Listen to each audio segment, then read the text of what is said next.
कौन परिंदे। है परिंदे?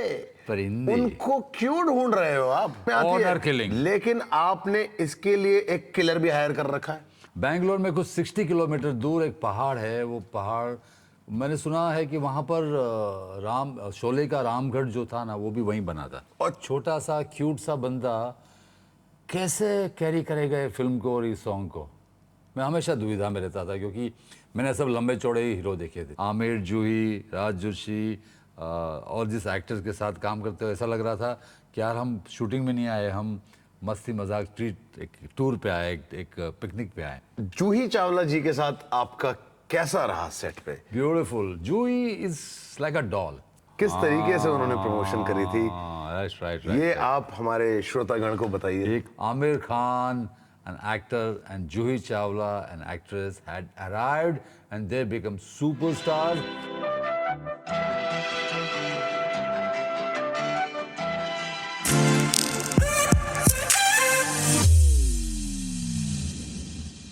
फिर नहीं टूटेगा हम पे कोई तूफान, साजना देखना हर तूफान का मैं करूंगी सामना, बस एक जरा साथ हो तेरा। तेरे तो है हम कब से सनम, अकेले हैं तो क्या गम है, चाहे तो हमारे बस में क्या नहीं,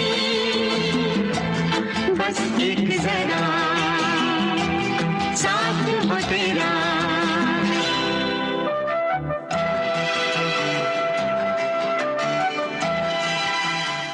क्या कहूँ तुम्हारा ख्याल है हो। ये तुम बड़ा अच्छा गाना गाते हो।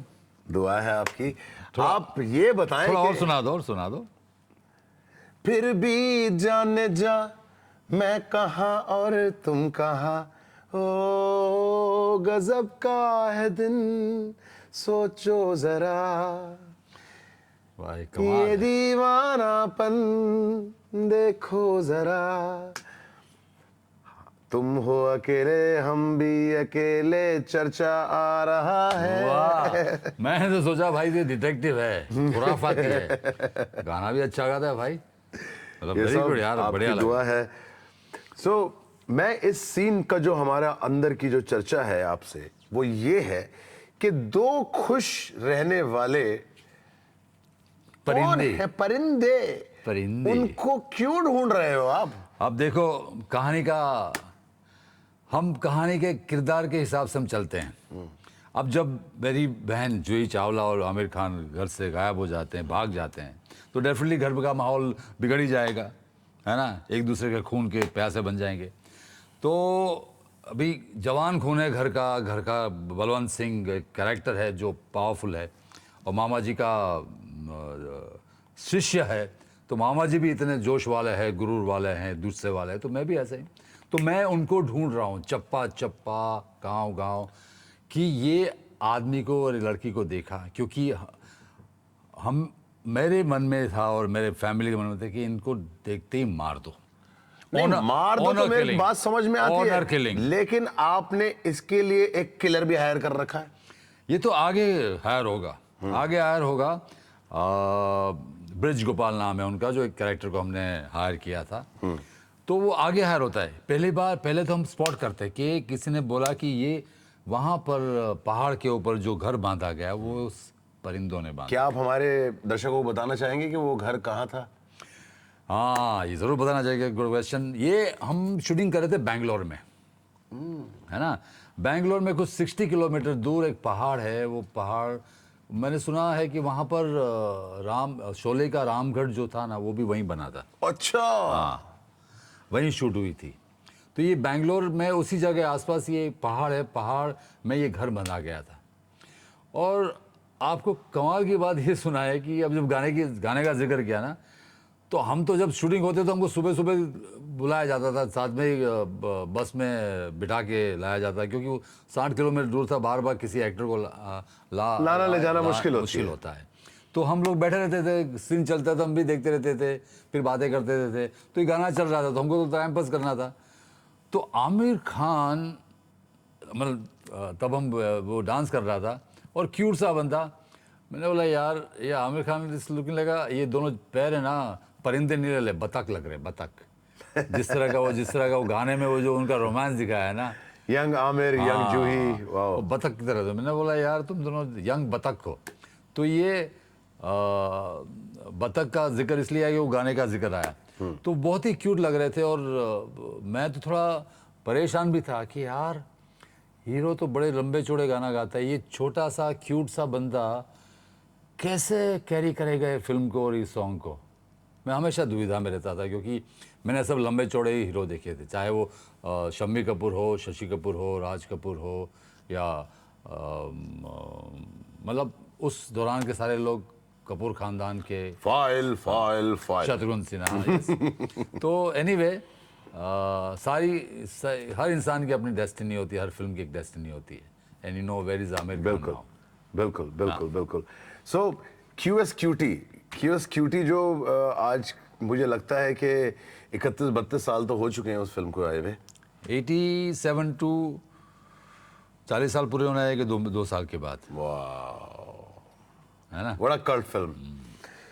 मेरा एक और आपसे सवाल है कि इस फिल्म की शूटिंग कितने टाइम तक चली है? हाँ, ये फिल्म जब शूटिंग चली करीब 6 महीना, है ना। और आपको बताएं, हम सबको बहुत ही कम पैसे दे गए थे। मुझे भी उस फिल्म के 5000 मिले थे, लेकिन मैंने कुछ 60 दिन दिए थे। बस उस टाइम पे 5000 की वैल्यू 5 लाख की होती है। इतना तो नहीं था, बट 5000 के कम समझो 1 लाख तो होनी चाहिए। उस टाइम पे तो हम तो पैदा ही नहीं होते, लेकिन अगर हम पैदा भी हो जाते तो हमारा 5000 फिर भी नहीं होते। No it's a big company. और हम सब राजा की तरह रहना, प्रिंस की तरह रह रहे थे, बिकॉज खाना पीना रहना नासिर साहब की प्रोडक्शन में वाज अ ट्रीट। और आमिर, जूही, राज जोशी और जिस एक्टर्स के साथ काम करते हुए ऐसा लग रहा था कि यार हम शूटिंग में नहीं आए, हम मस्ती मजाक ट्रीट, एक टूर पे आए, एक पिकनिक पे आए हैं। इस फिल्म में आपके बहुत ही क्लोज दोस्त भी नजर आए आपके साथ, अर्जुन। हाँ, उसका नाम फिरोज खान है। आप नहीं मानेंगे, ये फिरोज खान अभी अर्जुन के नाम से हैं। अर्जुन नाम क्यों पड़ा उसका? वो इसलिए कि महाभारत में उसने अर्जुन का किरदार किया था। आपको एक बात बताएं अर्जुन की, अर्जुन इतने बेहतरीन एक्टर के साथ और बेहतरीन पर्सनालिटी के साथ जो इंसान है, वो बेहतरीन गाना गाते हैं। मतलब मोहम्मद रफ़ी की आवाज़ में जो वो गाना गाते हैं। और मैं किस्सा सुना हूँ इसका कि एक बार मैंने उसको फ़ोन किया, फ़ोन में उसका जो रिंगटोन था वो मोहम्मद रफ़ी साहब का गाना था। वो इतना हूबहू, इतना रेप्लिका उस गाने का कि मैं समझ नहीं पाया कि ये अर्जुन ने गाया या रफ़ी साहब ने गाया। इतना अच्छा गाया है। वाह। और जब मैंने पूछा कि यार फिरोज, डोंट माइंड आस्किंग, ये तूने रिंगटोन डाला है रफ़ी साहब का, बहुत कमाल गाना है, आई लव दिस सॉन्ग। बोले साले वो रफ़ी साहब का नहीं है, रफ़ी साहब की आवाज़ में मैंने गाया है। एंड आई सेड यार मानना पड़ेगा, ये तो तुम्हें भगवान का एक आशीर्वाद है। But he is fantastic, great human being, great friend. And Arjun, I love you. Arjun, we all love you. जाते जाते मैं एक सवाल आपसे जरूर पूछना चाहूंगा कि जूही चावला जी के साथ आपका कैसा रहा सेट पे? Beautiful. Juhi is like a doll. मैंने काफ़ी फिल्म काम किया जी। मैंने ये किया अपना क़यामत से क़यामत किया, आईना में नडीका किया, फिर 2 फिल्म की, एक फिल्म कोई रिलीज़ नहीं हुई, 4-5 फिल्में की। She is a doll. मतलब वो लड़की आज भी वही जूही चावला है जो क़यामत से क़यामत तक में हुआ करती थी। आवाज तो उनकी आज भी वैसी ही है। और हमारा हम जब भी मिलते तो उसी खिलखिलाहट से हंसती है, उसी तरह बात करती है। एंड वी ऑलवेज एक्सचेंज क़यामत से क़यामत तक के moments. And she is very happily married and great human being. और अच्छा है, क़यामत से क़यामत तक वाज अ ग्रेट एक्सपीरियंस। सो आपने जैसे बताया कि 6 महीने ये पिक्चर की शूटिंग कॉन्टिन्यूसली चलती रही, हाँ। तो उसके बीच में आपने कोई काम नहीं किया? नहीं, चलता रहता था। एज एन एक्टर स्ट्रगल करो, ये मिल जाता, वो छोटी छोटी फिल्म मिल गई, जैसे मुझे कमांडो मिल गई थी, डांस मिल गई थी, वो चलता, एक सीन 2 सीन करता, लेकिन ये मेजर सीन था, मेजर फिल्म था।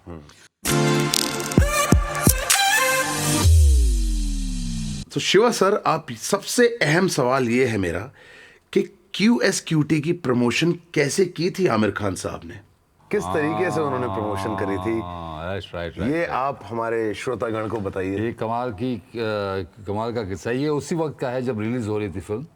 तो बेसिकली बजट बहुत छोटा था, और ये हालात क्यों पैदा हुए, उसके पीछे भी कहानी है। कहानी ये है कि जब फिल्म बन गई, तो हमेशा हम फिल्म इंडस्ट्री में जब भी फिल्म बनती है तो एक कास्ट एंड क्रू के लिए ट्रायल रखी जाती है। ट्रायल माने एक शो रखा जाता है, एक प्रीव्यू थिएटर में व्यू करने के लिए। तो हम देखते थे, और फिल्म बहुत कमाल की नज़र आई। हम तो बहुत खुश थे कि ये फिल्म तो कमाल करेगी। बट 1 शो 2 शो, मतलब कितने डिस्ट्रीब्यूटर ने फिल्म देखी, कितने लोगों ने फिल्म देखी, फाइनेंसर ने फिल्म देखी, फंडर ने फिल्म देखी, लेकिन भाई कोई डिस्ट्रीब्यूटर लेने को तैयार नहीं हो रहा था। इतना पैसा लगाने के बाद आज डिस्ट्रीब्यूशन तैयार नहीं, तो फिल्म रिलीज कैसे करेगा आदमी? सुना है कि there was lot of hurdles, बड़ी प्रॉब्लम्स आई थी इसको रिलीज करने के लिए। और मैं तो वो कहता हूँ कि 25 शोज हो चुके लोगों को दिखाते दिखाते। सिल्वर जुबली तो रिलीज के पहले हो गई थी कि भाई 25 शो हो गए तो फिल्म नहीं देख रहे, कोई फिल्म नहीं उठा रहे। तो नासिर साहब ने सोचा कि अभी तो वक्त जाया जा रहा है और फिल्म को रिलीज़ तो करनी है। तो उन्होंने जो अपने डिस्ट्रीब्यूटर्स थे, जो दूसरी अपनी जो प्रोडक्शन जो फिल्म में बना के रिलीज़ की थी, उन डिस्ट्रीब्यूटर को साथ इकट्ठा किया, ऑफिस में बुलाया। उन्होंने बोला कि भाई फिल्म तो कोई ले नहीं रहा है, तो एक काम करो, मैं अपने बैनर से फिल्म रिलीज़ करता हूँ, आप एज ए डिस्ट्रीब्यूटर कमीशन पे रिलीज़ करो। अगर कुछ प्रॉब्लम होता है या नुकसान होता है तो मैं बैठा हूँ, मैं आप लोगों को नाराज़ नहीं करूँगा, है ना। आप ये फिल्म अपने तरीके से रिलीज़ करो, जैसे आप फिल्म खरीदते हो वैसे रिलीज़ करो। सब लोगों ने, कई लोगों ने खुशी से लिया कि चलो यार, नासिर साहब ने बोला है, पहली बार मांगा है तो हम दे देते। कई लोग नाखुश होकर फोर्सबली उन्होंने ये फिल्म रिलीज़ की। तो हम बड़े खुश, क्योंकि प्रीमियर हुआ और फिल्म देख रहे हैं, और मेरे आज फिल्म रिलीज़ हो गई। मैं भी खुश कि मेरा अभी चमकता सितारा बन जाऊंगा, और मैं बस अभी मेरा नथिंग टू लुक बैक, मतलब आगे घोड़ा दौड़ने वाला है। अब फिल्म रिलीज़ हुई तो पहले दिन लोगों ने देखी, लेकिन कोई हंगामा नहीं हुआ। सेकंड दिन फिल्म रिलीज़ हुई तो मतलब कोई रिस्पांस नहीं है। हाँ, अच्छा। तो तीसरे दिन फिल्म रिलीज हुई, हंगामा नहीं हुआ, तो लॉट ऑफ प्रॉब्लम शुरू है कि इसमें क्या ऐसा चीज़ है जो बदल सकते हैं तो फिल्म चल जाए। पर कहते हैं ना, जिसका कोई नहीं उसका भगवान है। मंडे से जो सर ये फिल्म ने पिकअप किया, तो ये कयामत से कयामत तक का नाम यंगस्टर्स कॉलेज में हो गया QSQT। It become such a big hit कि आई थिंक उस डिकेड की सबसे सक्सेसफुल और सबसे ज़्यादा पैसा कमाने वाली फिल्म थी। और Aamir Khan an actor and Juhi Chawla an actress had arrived and they become superstars। और साथ साथ में कहते हैं ना, मूंगफली के साथ उनके छिलके भी वही दाम में बिकते हैं। तो आमिर खान और जूही चावला के साथ जितने भी कैरेक्टर आर्टिस्ट थे वो भी तैर गए और अपना नाम बनता गया। वाह। और जब भी उन्होंने अभी बताया कि रिलीज़ के पहले क्या करते थे, तो बजट नहीं होने के बावजूद और फिल्म रिलीज़ नहीं होती थी, तो पैसा बैनर्स में और पब्लिसिटी में, पीआरशिप में नहीं, बजट नहीं था। तो आमिर खान और जूही चावला, राज जोशी और कपल ऑफ फ्रेंड्स रात को चुपचाप जब रिक्शा खड़ी होती है, पार्क की होती है, वहाँ जाके हर रिक्शा में वो पोस्टर लगाते थे, छोटे छोटे डिज़ाइन के पोस्टर्स बना के चिपकाते थे। और सारे रिक्शा, टैक्सीज, बस में जहाँ मौका मिला वहाँ चिपका दिया। और इस तरह उन्होंने पब्लिसिटी की। मैं खुद डरा हुआ था फिल्म से पहले कि फिल्म कैसी चलेगी, तो मैं भी खूब कोशिश करता था कि दोस्तों को बोलता था फिल्म देखने के लिए। जहाँ भी मैं किसी से मिलता था तो बोलता था कि आप ये फिल्म ज़रूर देखिएगा। और यहाँ तक कि जो स्टिकर बने थे फिल्म के, जो टैक्सियों पे और ऑटो रिक्शास पे और गाड़ियों पे चिपकाते हैं। तो मैं खुद मेरे दोस्त जुच्छी जिन्होंने काम किया है फिल्म में, जुच्छी, मैं कभी कभी मंसूर और उनकी सिस्टर नुसरत, हम लोग सब गाड़ी में निकलते थे रोड पे और टैक्सीज और ऑटोस को रोकते थे उनको बोलते थे कि भैया आप ये चिपकाइए, ये फिल्म आने वाली है। तो कुछ लोग तो चिपका देते थे, लेकिन कुछ तो बोलते थे नहीं नहीं हमको नहीं चिपकाना है, और कौन सी फिल्म है, कौन है, तो बोलते थे आमिर खान। कौन आमिर खान? तो मैं बोलता मैं हूँ भैया आमिर खान तो ये सब होता था। और काफ़ी कोशिश की हम लोगों ने कि लोगों को पता लगे इस फिल्म का कि ये फिल्म आने वाली है और लोग देखें इस फिल्म को। मतलब ग्रेट, जो भी जिसका भी थॉट है। कई बार ऐसा भी था कि जूही जी के उसमें हमने देखा था कि भाई कई बार हम रिक्शे के ऊपर पोस्टर लगा रहे हैं, कई बार किसी रिक्शे वाले को 100 रुपया दे रहे हैं कि लगा रहने देना भैया। कई बार रिक्शे वाले उनके पीछे भी उनको मारने के लिए भागे कि भाई हमारे रिक्शे के पीछे पोस्टर सही क्यों कह लगा रहा है, है। सही कह रहा है। तो कमाल का वाक्य है, मतलब कोई बिना पैसे का क्यों अपना फायदा उठाने देगा, हाँ। है ना। बट ये एक कितना क्यूट कपल था। तो कोई कोई लोग तो बोलते थे अच्छा बच्चे फिल्म रिलीज हो रही है बेटा, लगा दे। बाद में पता चला कि वही 100 रुपए जो उन्होंने दिए थे उसी 100 रुपए से जाके फिल्म देख रहे इसे कहते हैं कि हर इंसान, हर फिल्म की अपनी किस्मत होती है। तो जो भी आपकी ज़िंदगी में बन पड़े उसमें पूरी मेहनत करो, लगा दो अपना जोश, ताकि आपको लास्ट में वैसा फील ना हो कि यार मैंने ये अटेम्प्ट ठीक से नहीं किया। क्या कहना चाहते हैं आप हमारी श्रोतागण को देखने के लिए? ये क़यामत से क़यामत तक एक तरीके से बहुत बड़ा मैसेज है कि ज़रूरी नहीं कि आपने कमाल की चीज़ बनाई, अच्छी चीज़ बनाई, सारी एनर्जी या आपका टाइम, वक्त, पैसा आपने डाल दिया तो वो चलेगी कि नहीं चलेगी? चलेगी, क्योंकि आज नहीं तो कल चलेगी। बट अच्छी चीज़ को हमेशा चलना है, क्योंकि अच्छी चीज़ के कदरदान इस दुनिया में है। बस यही है कि वक्त का तकाजा है, कभी आज हो जाएगा या आज नहीं तो 2 दिन के बाद, 1 साल बाद होगा, लेकिन लोगों को ज़रूर पसंद आएगा वो काम। तो इस कहने का मतलब से जो मुझे समझ में आता है वो ये है कि मेहनत किए जा, फल की अपेक्षा मत कर, आगे आगे चलता जा, चलता जा, चलता जा, चलता जा, मंजिल जरूर आ जाए।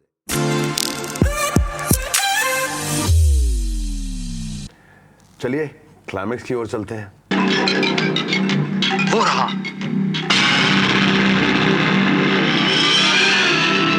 वो देखो।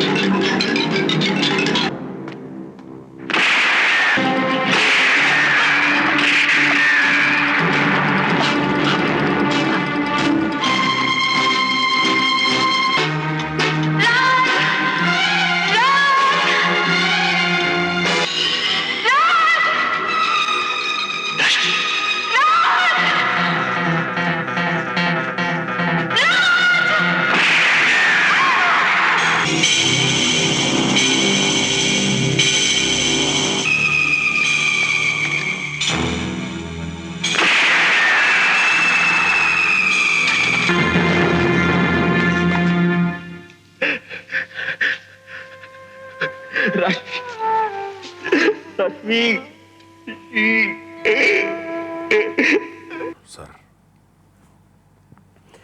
वैसे तो मैं दिली चाहता हूं कि कयामत से कयामत तक की जर्नी खत्म ना हो, लेकिन नए सफर को शुरू करने के लिए पुराने सफर को खत्म करना ही पड़ता है। Very good. और इसी के साथ सही हमें शिवा के साथ आगे बढ़ रहे हैं। मेरा पहला सवाल आपसे, how many days you guys shoot the climax? आपने कितने दिन वो क्लाइमेक्स शूट किया है? करीब क्लाइमेक्स वॉज शॉट इन करीब 5 दिन हुए थे, बिकॉज एक्शन भी था और गर्मी बहुत थी, और बैंगलोर से 60 किलोमीटर दूर ये शूट कर रहे थे जी। आने जाने में भी थकावट लग जाती थी। आपने पिछले एपिसोड में बताया था। हाँ, सुबह 7 बजे पहुंचना पड़ता था, इसलिए 5 बजे उठना पड़ता था। और डे टाइम में शूटिंग होती थी, सुबह 7 से लेकर शाम को 7 बजे तक। कोई शिफ्ट के टाइमिंग्स होते थे कि जैसे कि आजकल 10 घंटे, उसमें ब्रेक रहते हैं 12 घंटे? कभी कभार जब सीन खत्म हो गया तो 5 घंटे में पैकअप हो गया, और कभी कभार सीन खत्म नहीं हुआ तो 2 दिन लग गए। बट बाकायदा पहले ये होता था कि ज़्यादा 8 या 9 घंटे की शूटिंग होती थी, 12-12 घंटे की शूटिंग ज़रूरत पड़ने पर होती थी, और थका देता है सर ये लाइट्स और ये एक्शन, ये परफॉर्मेंस पूरे दिमाग को थका देता है। तो 5 दिन की करीब क्लाइमेक्स चली थी, और सुबह सुबह पहुंच जाते थे हम 5 बजे 6 बजे जैसे सूर्योदय होता था, we used to be ready for the shot because जैसे ही सन ऊपर आया शॉट शुरू हो जाता था। अभी क्लाइमैक्स में ऐसे हालात पैदा हो गए थे कि वहाँ पर खाने पीने की प्रॉब्लम होती थी, खाना लेट आता था, लेकिन हमारे एक्टर्स में कोऑर्डिनेशन इतनी कमाल थी कि कभी कभार खाना अगर 1:30 बजे आने के बजाय 3 बजे आता था तो भी हम शूट रोकते नहीं थे, हम शूट करते रहते थे कि खाना आएगा तब ब्रेक करेंगे। ये होती है लगन, हाँ, टुगेदरनेस। और everybody was new in the film, तो सब एक दूसरे को बहुत ही सपोर्ट करते थे, एक दूसरे से बातें करके अपनापन दिखाते थे, और सबकी अपनी अपनी एक राय होती थी फिल्म की, जगह की। कई लोग बोलते थे यार इतना सुबह उठ के यहाँ आना पड़ता है यार, मज़ा नहीं आता है। कई लोग ये बोलते थे अरे यार यहाँ आके बड़ा मज़ा आता है, बॉम्बे में कुछ कभी सनराइज देखा ही नहीं है यार, सोते उठते उठते 8 बजे उठ जाते थे, 9 बजे उठते थे, क्योंकि बॉम्बे वाले की नाइट लाइफ होती है। बैंगलोर में ऐसा होता नहीं था, बैंगलोर में शूट करके सोते थे खाना खा के, तो सब लोगों को बड़ा मज़ा आता। सूर्योदय होता था, चाय गरम गरम चाय पीते थे, और जो सुट्टा मारने वाले वो वेट करते थे कि सूर्योदय होए, सुट्टा मारे और चाय पिए। एक नशा था वहाँ एक, तो ये नशे सारे लोग अपने अपने नशे में जी रहे थे और हम शूट कर रहे थे। वाह। और वहाँ पर एक्शन हुआ। ब्रिज गोपाल हमने हायर किया था एज अ शूटर, सुपारी दी थी मारने की, और वहाँ पर जिस हाल से हमने शूट किया, और ब्रिज गोपाल ने जो काम किया है, और आमिर और जूही ने खुद ने वो शॉट दिया है जहाँ वो पत्थर पहाड़ से गिर रहे हैं नीचे। हाँ, रोल करते हुए रोल गिरते वो। हाँ, वो क्या असलियत में उन्होंने असलियत में शॉट दिया आमिर खान ने कि उसको गोली लगती है, ब्रिज गोपाल गोली मारता है, वो किलर गोली मारता है, वो और जूही चावला दोनों रोल करके की। भाई देखो, मेरे अंदर से तो मैं पूछूं, ब्रिज गोपाल ने ठीक नहीं किया। भाई ब्रिज गोपाल से क्यों गिला शिकवा तो मुझसे होना चाहिए, क्योंकि मैं ही तो गया था ब्रिज गोपाल को हायर करने के। नहीं, मुझे तो आपसे दुख ही है कि आपने इतना खतरनाक बंदा हायर कर लिया। सर, वो अपना काम करके ही गया। खतरनाक कामों के लिए खतरनाक इंसान ही चाहिए, है ना। और परिंदों को वही मार सकता है जो हंटर शिकारी हो। वो शिकारी था। तो सो बहुत ही एक अच्छा शिकारी शॉट से हम एक शिकार के बारे में एक सवाल पूछना चाहेंगे जरूर, कि इस शिकारी को कैसा लगा 2 प्यारे से परिंदों को मार के फिल्म के बाद। एज एन एक्टर तो लगा था सालों को मार दे, मैं खुद अपने हाथ से मारूं, लेकिन क्या वो स्क्रिप्ट में नहीं था कि भाई उसमें दादा की हायर करो और उसको मारो। मैं खुद मारना चाहता था ये साले मेरी बहन को लेके भाग गया। और ऐसा I was in that sense कि I was thinking of doing a honour killing. Honour killing, हाँ, कि मार दूं, मजा आ रहा है ना। लेकिन जब मैंने फिल्म देखी भाई, मुझे बहुत रिग्रेट हुआ यार कि इतने, अगर ये फिल्म किसी सच्ची कहानी पे आधारित है, कहीं ना कहीं तो फिल्म और सच्चाई एक दूसरे से मिलती होती है, कहीं ना कहीं किसी न किसी गांव, कस्बे, शहर में ये हुआ जरूर होगा। हाँ, तो बहुत दुख होता है सारी चीज़ों को याद करते हुए, रिकलेक्ट करते हुए, कि कैसे एक अच्छे बच्चों की ज़िंदगी को आप बर्बाद कर सकते, जो अपने बच्चे, अपना खून है, कैसे मरवा सकते हो। यू नो, आप मतलब वो जल्लाद है, वो जल्लाद नहीं कहूँ, लेकिन वो यमराज है जो अपने बच्चों को अपने हाथों से अपने सामने मारते हुए देखते हैं। Please, I can not do that. और मुझे बहुत ही बुरा लगा एज एन ह्यूमन बीइंग देखने के बाद। आई लिटरली क्राइड बिकॉज मैं बहुत इमोशनल इंसान हूँ, कच्चे दिल का हूँ। तो मैं फिल्म देखने रोया। मैं सेड आमिर सॉरी यार। सर क्यों? मैंने बोला यार आफ्टर सीइंग यू, कि आप दोनों का चेहरा देखे मुझे याद है कि ऐसे मासूम चेहरों को लोग कैसे मार देते होंगे और क्या हालत होगा। उन बाप तो चलो जल्लाद है, पत्थर दिल है, लेकिन माँ की हालत क्या होती होगी। You know, it's very sad situation guys. Honour killing को रोकना चाहिए, चाहे वो फिल्म तो फिल्म होती है, लेकिन सच्चाई में अगर होता है तो जितना हो सके आप उसे रोकने की कोशिश कीजिए। और अगर ये नहीं रुका तो फिर आ जाएंगे आपके सामने कैप्टन ज़टैक। इनके पैसों पे कभी मत करना attack. Thank you guys. Thank you guys. Stay calm, stay positive, and always be good to yours and your family. चर्चा में आपका बहुत बहुत स्वागत है. Thank you for watching. And with the very heavy heart, हम QSQT का सफर यहीं पर खत्म करते हैं और कहते हैं ना कि हर एक अच्छा सफ़र भी ख़त्म हो जाता है इस दुनिया में, बट इसका मतलब ये नहीं है कि हमारे कुबेर का खजाना ख़त्म हो गया है। सो आगे बढ़ते हैं नेक्स्ट एपिसोड में, जहां पर हम ये देखेंगे कि हमारे कुबेर अपने पिटारे में से क्या निकालने वाले हैं, कौन सी वो मूवी होगी जिसके बारे में हम आगे चर्चा करेंगे। और बने रहिए हमारे साथ चर्चा में। मैं हूं चर्चा का होस्ट और आपका दोस्त, और लेके चलूंगा आपको एक नई फिल्म की जर्नी में। Stay tuned and make sure subscribe करना मत भूलना मेरे दोस्त। Thank you.